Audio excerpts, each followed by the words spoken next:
Hello, hello, hello. Here we are again, once more, with coffee time. Again. What else have we got? What's going on? Is a lot of war. There's a lot of war going on. Sorry, I'm just trying. Oh dear. Storm Babbitt live. Yeah, should we do that? Because there's some not very nice stories on. Some nice stories on the mail today. Storm Babbitt live. Oh, look, they've even got a live. I don't know if this is live footage. Oh, I better explain. This is coffee time, where we go to the Daily Mail website and look at all the news. But look. Oh, Storm Babbitt's coming in. Look at it. Yes, don't go out. They've actually got a running live tally of what's going on, and the top is Storm cancels whole school photo. There we go. I mean, this is top news. Jason Slack, head of foundation at the King's School in Macclesfield, Cheshire, said on X that the storm had claimed the whole school photo as victim this morning, adding it was very windy on the field in question. Just think this. We're the bulldog breed. We took on Hitler and the Hun, and now a little bit of wind and school photo gets cancelled. What have we become? Meanwhile, the Met Office. I'll just do this all day. Yellow rain warning. Oh no! I mean, no rain here at the moment. So, oh, I pressed the wrong button. Oh, silly boy. So yeah, there's weather. There's weather. But in Cork, a kid got a ride home on a dinghy. There you go. So just it's not much going on. Not much going on.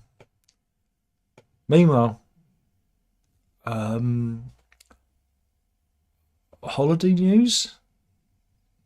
This is the story of Ivan Brown. Here he is, and there's an inquest on at the moment about his death. Oh, that's a shame. Well, Mr. Brown had visited the Himalayas. It was a lifelong dream of his to visit India and go to the Himalayas, and he fulfilled it. He went there.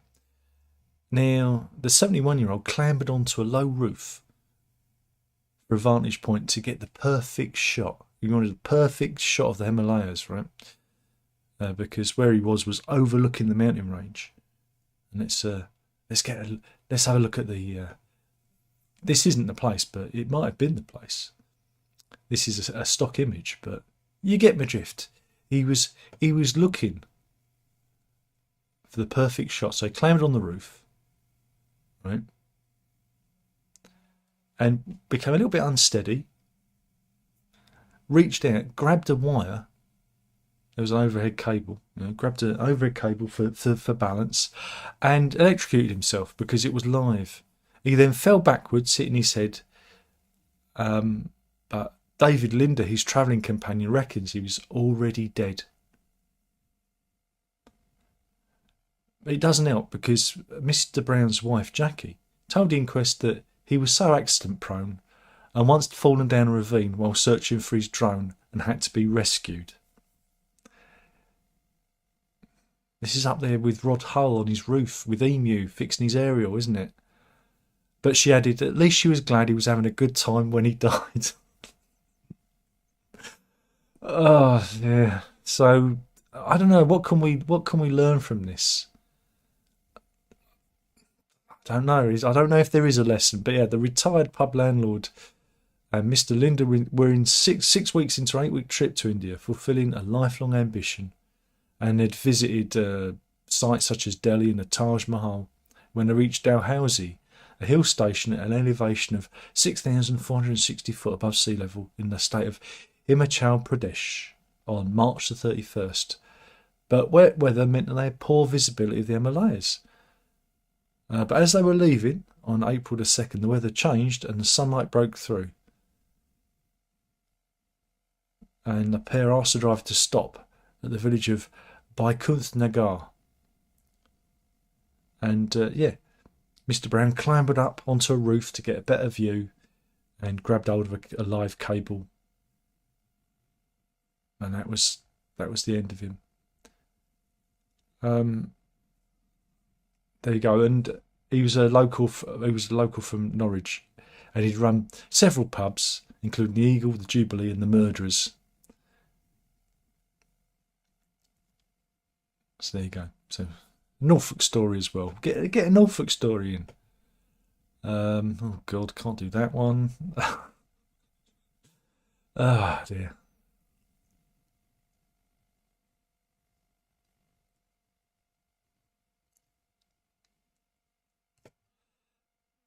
Okay, we have tribunal news. This is a story of Julie Wilkinson. She's a female firefighter and the only woman on her team. And she was telling an employment tribunal about the behaviour of the staff that she worked with, the male staff. Apparently, even though she was a 14-year veteran of the fire brigade, she was on these ride-along trips this is at Cleveland Fire Brigade on Stockton-on-Tees, and sometimes they'd take the scenic route. On the way, is this on the way to a fire, or is this on the way back? I don't know. But what they do is the mainly male crew would go on the scenic route and ogle women on the way and discuss which ones they'd like to, know in a biblical sense. That's a polite way of saying it. It was known as the fanny run. It's sexist. It's not funny. When she complained, she was told they referred to it as the dick run when women were on board for inclusivity, and I think that's fair, isn't it? Because she could be ogling the male totty too. I mean, she should have got involved. But she's actually won. She actually won her sex harassment claim, and she's in line for compensation. She successfully sued the brigade for sexual harassment as she was ostracised and subject to misogynistic behaviour. And here is the fire station in question. But I still want to know if they were doing it on the way to fires, because that wouldn't be good, would it? That would be. We're going to take the scenic route, but the house is on fire. Yeah. The employment tribunal held in Teesside that Miss Wilkinson started working as a firefighter with the brigade in 2009, where she was told what happens in the mess stays in the mess, a bit like in Vegas. But in 2021, she was assigned with Blue Watch team at Redcar near Middlesbrough, and she was the only female member of the watch, and the group had several WhatsApp groups in which sexualised images, jokes and other content were posted by male colleagues. Oh dear. And don't worry, it was on the way back from a job. Phew, thank God for that. I thought it was on the way to a job. The various men used to discuss whether they would or wouldn't have sex with passing females and assess them as they walked by. There you go. It's not very nice, is it?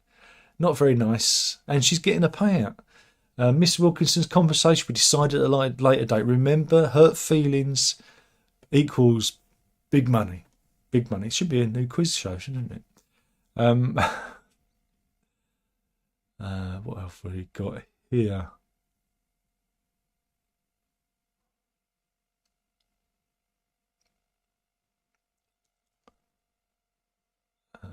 Greta Thunberg.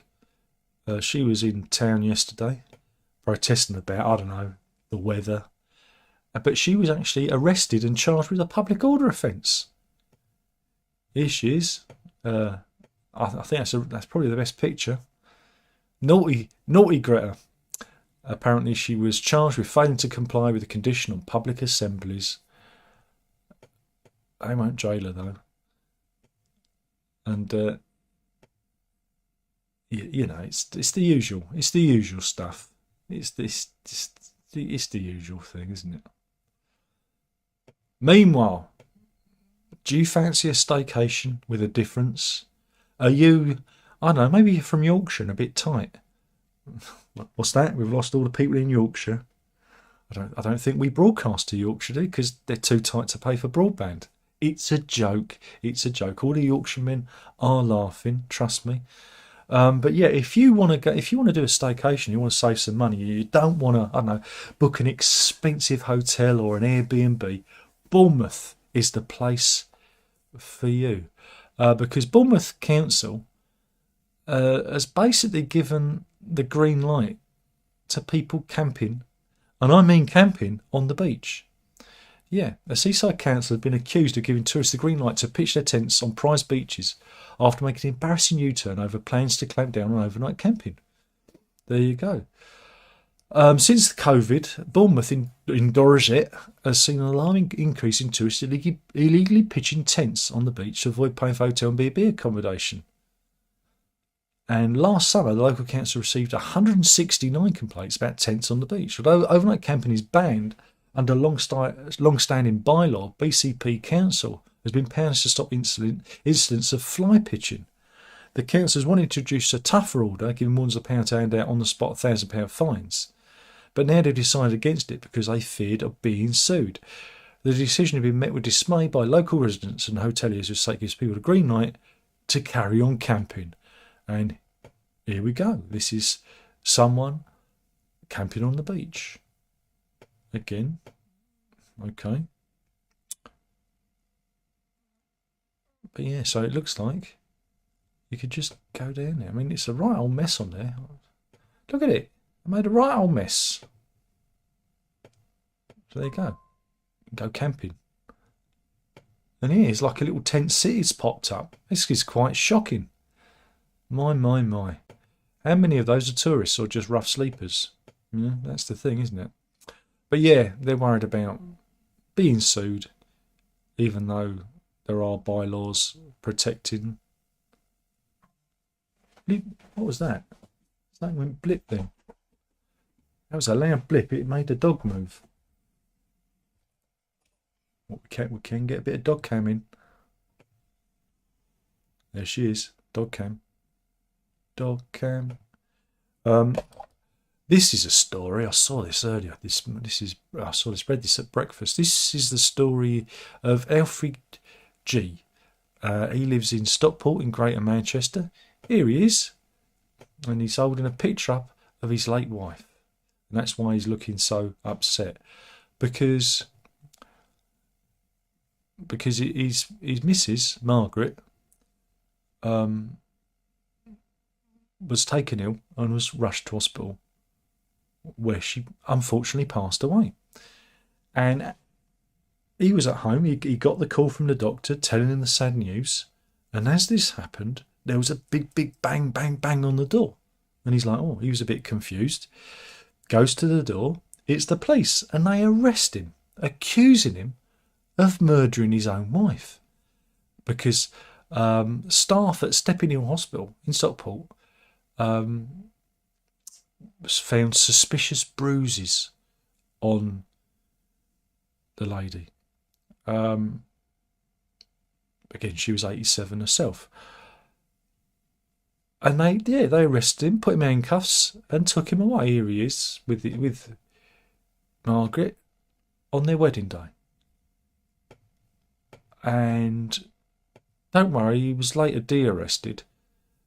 Again, Mr. G himself said that the bruises were probably caused because they performed CPR on her for 30 minutes, before they took her away, because she was taken ill. So, this is speaking from his home. The retired fireman said, I was on the phone to the doctor, who was telling me, I'm sorry, Mr. G, but your wife has passed away. As he was talking, there was a load of loud bangs at the front door. One of them shouted, get the door open now. And then we sat down in a chair and they said, what do you know about these bruises on her body? And I said, what bruises? But the bruises were natural. After 10 minutes of that, the officer told me to get up and put my hands up. And he snapped cuffs on me and told me he's arrested me for the murder of my wife.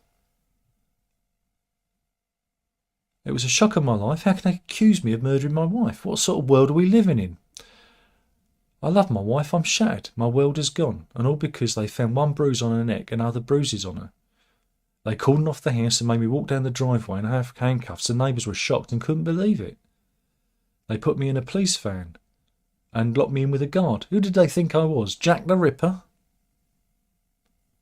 And yeah, he was taken to the police station. But yeah, he was, again, later just let go without charge. And he's complained to the Independent Office for Police Conduct. And Greater Manchester Police has sent him a letter apologising for his conduct. For their conduct. They should give him a nice cash payout for his hurt feelings, shouldn't they? Now, there's somebody who has got hurt feelings. Shocking. Meanwhile, our Lord and Saviour Elon is going to charge users $1 a year. He calls it the anti-bot feature, but I won't be paying that. I already tried it for a month and hoped that there would be fewer adverts. There wasn't, so I'd stop doing it now. Stop doing it. It's the end. He's killed it. He's killed that one dead. Meanwhile, this is a follow-up to the story. Do you remember we had... do you remember we talked about Cheryl Reed Bartley, a Christian minister, who baptised a fellow and he died? This was in the garden behind a Birmingham beauty salon. Well, they got some footage here, and it's fuzzed out, obviously, of the fellow just floating in the pool. And apparently he floated in the paddling pool for 5 minutes without anyone seeming to notice he was there, which, frankly, is utterly bizarre. There you go. There's at least a congregation of 12 people there, and Bartley, and they didn't even notice it. Shocking. Absolutely shocking. God, I do think the world has gone mad. Meanwhile, a very old tradition happened. They're working on London's Millennium Bridge. We mentioned it, didn't we? The Wibbly Wobbly Bridge. And one of the contractors had to carry out an ancient bylaw, and they did this to warn river traffic that work was going on. He had to hang a bale of hay from the bridge. There we go. And that's something that they've always done. And is there a picture of it? You can't.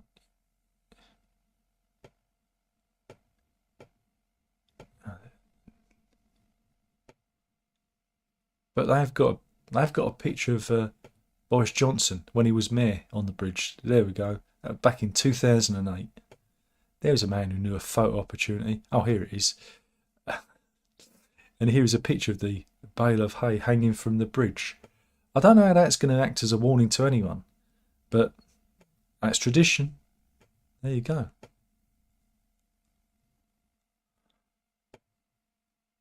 Meanwhile, this is Tony Brown from Birmingham. She was working at Greg's concession store in a BP garage in Franklin, Worcestershire last autumn. So this is a current story. When she had a bit of an accident and industrial strength washing up liquid squirted into her eyes while she was working. This was in Franklin, Worcestershire, when the cleaning product shot up from the bottle and into her eye. And have we got... I mean, I must admit, her eyes look worse than mine. Here you go. Look at that. They look worse than mine, don't they?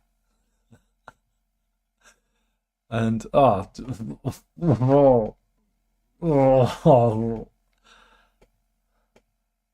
normally, she looks like this. Something for the dads. There you go. Be careful.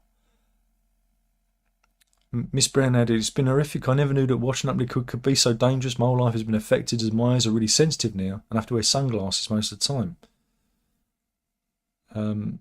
and she can't wear mascara, and she's scared of getting anything near her eyes because it's damaged. It's really damaged her eyeballs because she's got permanent dry eye, and I know that feeling. Moto Services has since admitted a breach of liability for the accident via her insurer after Miss Brown began legal action. And she's not been working since then, as she's so nervous to be around chemicals. And she's trying to find employment in a job that doesn't involve anything with chemicals. But yeah, a spokesman for Motor Services said, we cannot discuss this further as it's an ongoing legal process. So let's hope she gets a nice big payout for her eyeballs, not her hurt feelings.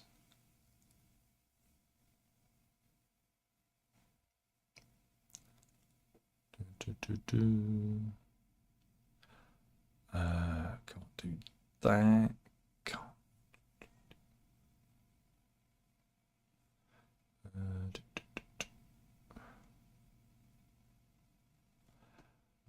Oh, file this one under De Bear's shit in the woods. The Met Police, headed by Commissioner Mark Rowley, and he's saying, my hand's stuck like this, are setting up a new team, a 40-strong team dedicated to investigating crypto, because there's fears that digital currencies play an endemic role in organised crime.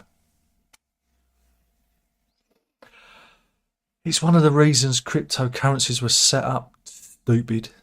The specialist squad began operating in May. Now has 19 active criminal investigations after receiving 74 referrals. Cryptocurrencies like Bitcoin have long been favoured by criminal gangs as a way to hide their assets and easily transfer wealth across borders. They also targets for scammers, with the value of crypto fraud increasing 41% in the past year to a record £306 million, according to law firm RPC. It was once considered a niche thing, but now very popular for criminals, the old crypto. So are you a crypto criminal? Leave your full details in the comments box below, and someone will be around to visit you shortly.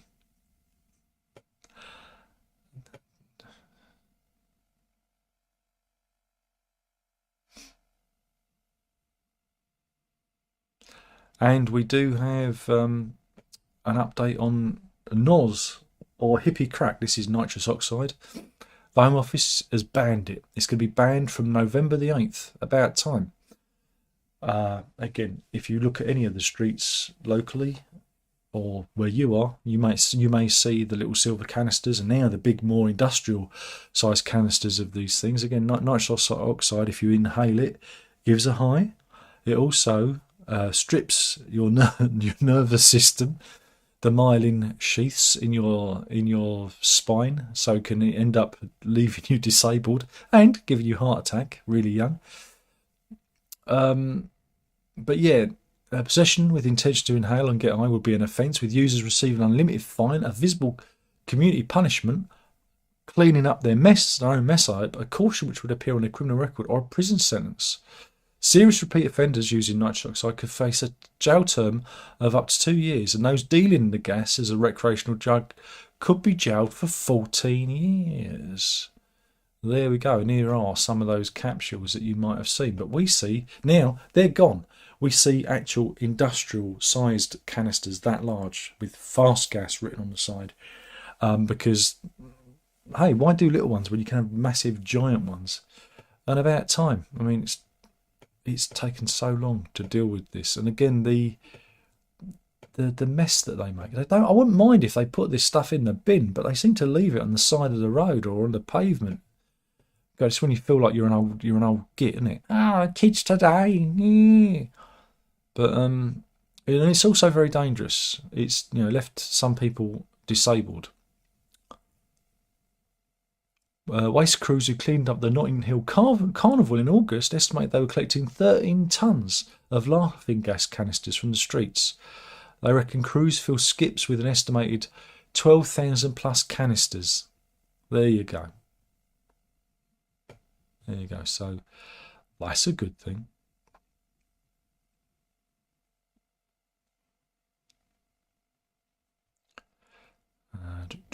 What else have we got? Have we got anything else here? No.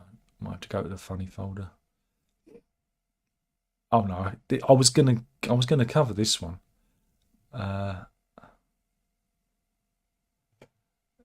We'll file this under business news. Business news, yeah.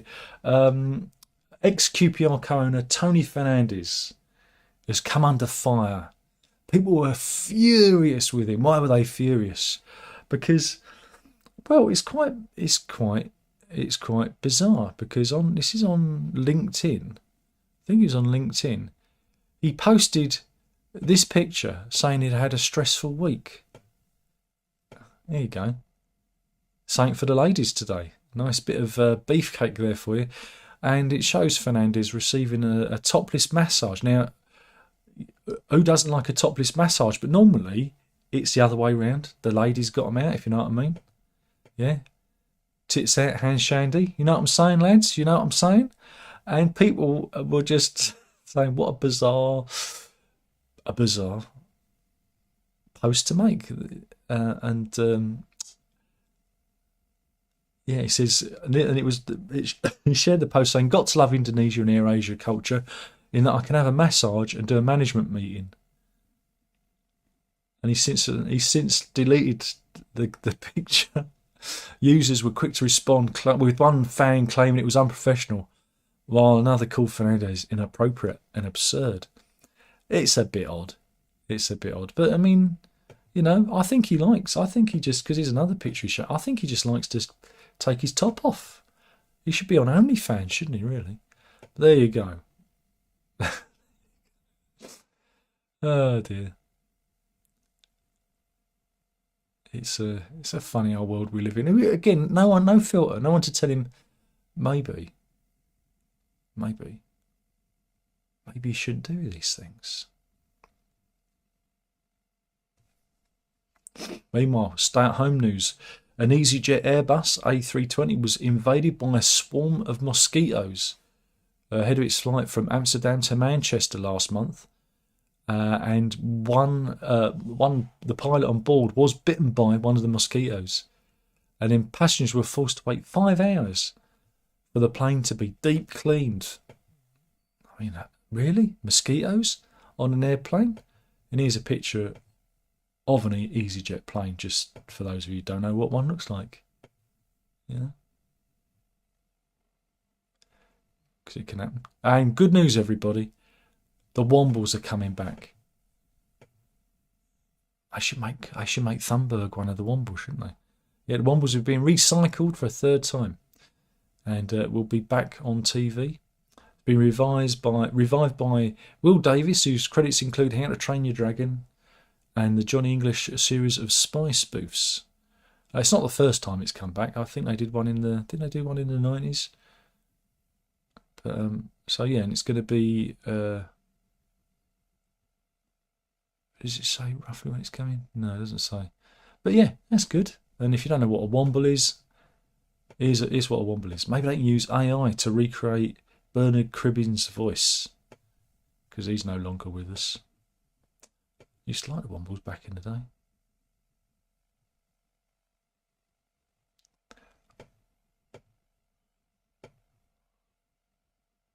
Meanwhile, climate protesters. This is in France. This is at Saint-Pierre-de-Colombier in Ardèche, and yeah, climate protesters were there at a Catholic centre, and I tell you, the nuns. This nun knows how to deal with it. Here we go. This is what she did. She took him down. Look at that. You could say she was having none of it. No, that was good. That's good. That's how you deal with it. Meanwhile, they identified. This is a follow-up to yesterday's story. Do you remember? Do you remember Lenny the cat and the fellow who kicked it? Remember this fellow? Well, they've got him. The police put out a statement saying that they've got the fellow, and the due process of the law is happening. Let's look at Lenny the cat. Lenny the cat was kicked for no reason by that horrible man, who's, again, personally, hanging's too good for him, and he died. He died as a result of it. I reckon stress killed him, and I think the punishment should fit the crime. I think we should all have a go at kicking him. What do you reckon? I'd be first in the queue. I'd put my best big boots on, my steel toe cap boots, and give him a good kick up the arse. Try and get him in the bollocks, right between the legs. Teach that, see you next Tuesday a lesson. God, that kind of stuff really grinds my gears. But yeah, good to see the police have got him, and let's hope something happens. Meanwhile, law news.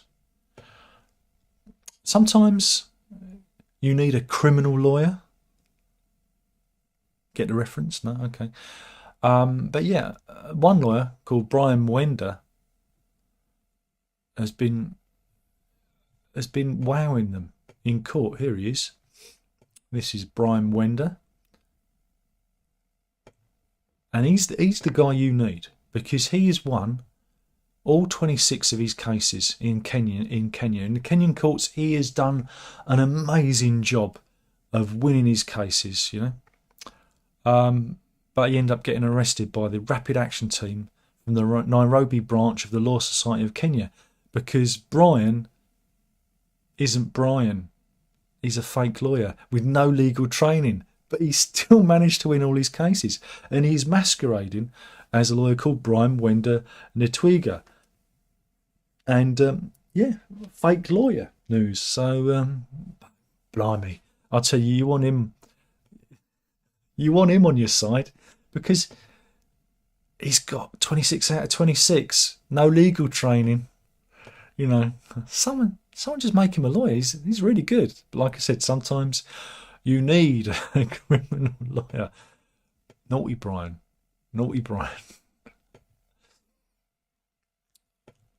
Meanwhile, in, I don't know, Pokemon news, apparently a box of Pokemon cards which are unopened, here they are going up for sale. There you go, an unopened box of rare Pokemon cards that are going up for sale at Hanson's Auctioneers today, apparently. Was that yesterday? I don't. It doesn't. I think they've got that wrong. I think it was yesterday it went up for sale. I wonder if it. Let me just see. Pokemon. There's an update. Cards. Auction. News. Is there an update? No, it hasn't sold. So it must be. It must be today, this day, that it's going up for sale. But anyway, an 81-year-old grandfather paid £100 for the Pokemon 4th print-based set booster box from a shop in Chester in 1999. He snapped up the box of the 102 Japanese trading cards as a spare set after catching them all with his 4-year-old granddaughter. Right? The rare cards were going under a hammer at Hanson's Auctioneers. The box, which is still in its original cellophane wrapper, was kept in a cupboard for 2 decades before almost being thrown out. The seller's 50-year-old daughter, a teaching assistant from Chester, said the box was set for auction, sat in a cupboard in my father's house. But during COVID, my mum became terminally ill with cancer, and we needed to clear space quickly for hospital bed. And during the clean out, the cards were taken out of the cupboard, and Dad found it thrown away. And a few did end up in the skip. I said, blimey, Dad, some of these might be worth a bit. And some loose cards were thrown away, but the rest we decided to sell. And, the ones we've already sold have already made £50,000. And the money's been split between family members. But this one could be worth, this box could be worth anywhere between £20,000 and £25,000. So, yeah. There we go. We'll have to see how that goes. I'm going to show this to Verity later on. Meanwhile, crime news. We're going to Chingford, just down the road, and there was a bit of a smash. A van came off the road in Chingford and ended up like that. Not a good look, is it? But hey, once you've had your house smashed into by a van, it's nothing. Tomorrow is the anniversary. There you go. But anyway, the Met Police, London Ambulance Service and Fire Brigade attended the scene where a man in his early 60s who was in the property was treated for shock, and a man was arrested, right, after the van collided with the Chingford home. And that was at 2:12 a.m. and the house was significantly damaged. And when they, the driver fled the scene, but the police, when the police officers investigated, they discovered a large quantity of cannabis, or suspected cannabis, in the van, because they haven't smoked it all yet. You know, they've got to check it out. But a man in his early 20s was arrested near the scene on suspicion of possessing drugs with the intent to supply. I just hope the fellow in the house has got insurance, because it's going to take an awful long time. An awful long time. What's that, animal news? Okay then. I've got two for you. Going to Welsh Wales. This is in the Colwyn Bay area, right? And what we've got here is a motorist saw something on the hillside. Now, there is a video. There may be an advert involved. There's an advert, and it's a 30-second advert on a 48-second video, which I don't know. Is that reasonable? I don't think it is. But yeah, this person, they were passing by when they saw something.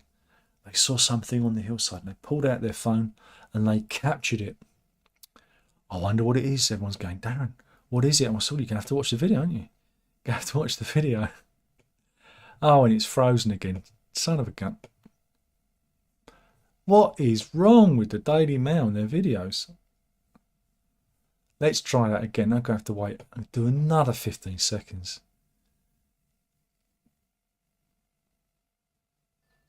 And this one's a 30-second video. This is getting silly. I'm just going to sit here with my arms folded. Oh, this really takes the flow, doesn't it? It really kind of ruins the flow of things when you have to wait. Just skip this bit. Just skip. Just skip it. Just skip it. Just skip. This had better be good. This is going to be rubbish now. We've done the 30 seconds. So here we go. On a hillside in Welsh Wales, somebody reckons they've spotted a black panther. What do you reckon? You think that's a black panther? I don't know.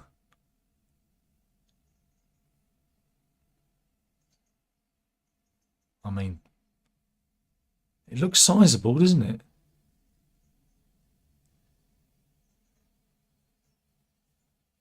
Who knows? Who knows? Could be anything, couldn't it? Yeah. Black Panther sighted in Wales. There we go. And I've got another video, and I'm gonna another bloody advert. But I've set that running. But I'm going to talk. This is taken by Bill and Linda Clip, and they're from Key West in Florida, and they were in Botswana at the country's Okavango Delta. And it's done it again. They've really got a problem with their adverts. They've really got a problem. It seems that every time an advert runs, it freezes when it reaches the end. I think it's just a cunning plan to get me to watch two adverts. See, it's done it again.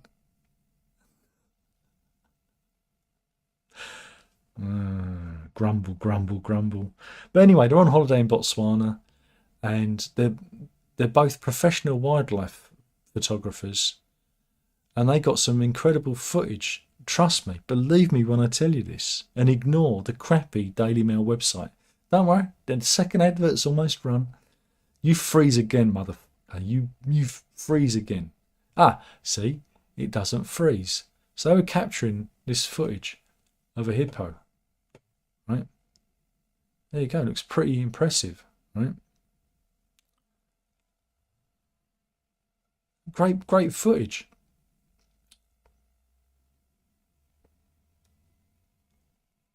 But the hippo, he clocks him.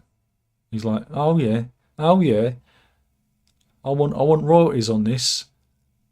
Whoa! And lunges at the car. Look at that, and he grabs it. And then you got it in slow motion. Look at that. It's not that good in slow motion, but don't worry, everyone was fine. The hippo was furious. Do you know why? Because he didn't want his photo taken. At first, they thought that the hippo was conducting a false charge. That's why they run and then break off at the last moment.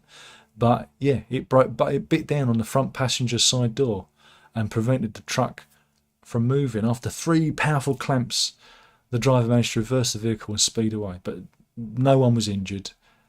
Only thing was injured was the hippo's pride, you know. Because look at that, they got a really good picture. Look at that. Yay. And there you go. You could file that under stay-at-home news, couldn't you, really? Should we see if there's anyone in the chat? Osborne's in. Payne's in. Yes, good afternoon. Payne says, there are no people in Yorkshire, just whippets and wild cloth caps, indeed.